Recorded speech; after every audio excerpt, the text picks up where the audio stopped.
নিচে কি আছে? কত কি জাবলা এগুলো ময়লা অপরিষ্কার রাখেন। এটা নিচে কি আছে?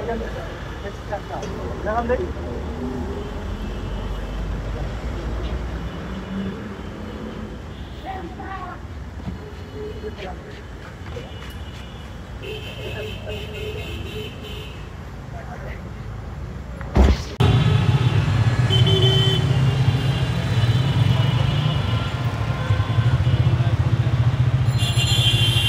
আমাদের কাছে তো ভাই দুইটার বেশি হেলমেট থাকে না। কালকে রাতে যখন ভিজছে তো সারা রাত ছিল পানিতে, একদম বাজে গন্ধ হয়ে গেছে, এই জন্য পড়তে পারিনি।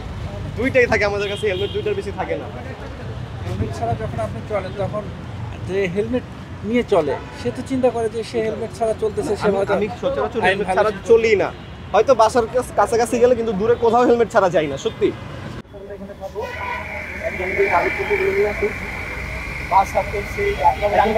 দেখাই ফোনে একজনকে পাঠাইতেন, কাগজপত্রগুলো দেখাই স্যাক্রিফাইস করেন। কাগজপত্র তো বাসায় থাকার জিনিস না, হ্যাঁ, বৃষ্টির জন্য বাসায় রাখা, না হলে আমি নিয়ে আসতাম। কালকে আমার সবগুলো ভিজে গেছে।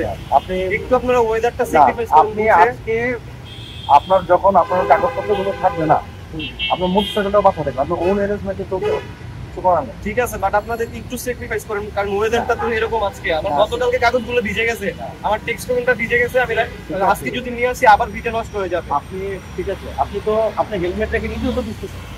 ভিজতেছি, বাট হেলমেট গতকালকে ভিজে গেছিল। আমি বলি সত্যি কথা, আপনি একটু বুঝার চেষ্টা করেন। গতকালকে ভিজে গেছে, সারা রাত ছিল, অনেক বাজে গন্ধ হয়ে গেছে হেলমেটের মধ্যে, সেজন্য আমি পরে আসতে পারিনি আজকে। আর আমাদের একটা বাইকের কাছে শুধু দুইটা হেলমেটই থাকে, বেশি একটা হেলমেট থাকে না। সেটা ঠিক আছে, দুইটাই তো থাকবে। আপনার যদি এতগুলো সমস্যা থাকে, আপনার গাড়ি যত বের করার দরকার নেই। আজকে ইমার্জেন্সি আমার এখানে কিছু প্রোডাক্ট দিয়ে আসার দরকার ছিল। না, জাস্ট বিদেশের প্রোডাক্ট, ওই প্রোডাক্ট আমাদের কসমেটিক্স প্রোডাক্ট, আমাদের পেজ আছে, আপনি চাইলে সেটাও দেখতে পারেন। প্রবাসী আপনাদের সবার জন্য আমার জন্য আমি আপনাকে কেন মাফ করবো বলেন? নামাজের জন্য শুনে দেবে, নামাজ তো শেষ হয়ে যাবে 1:30টার সময়।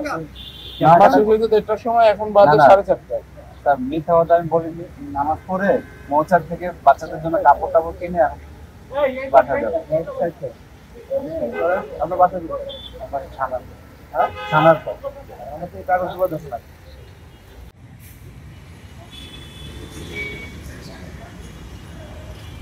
আর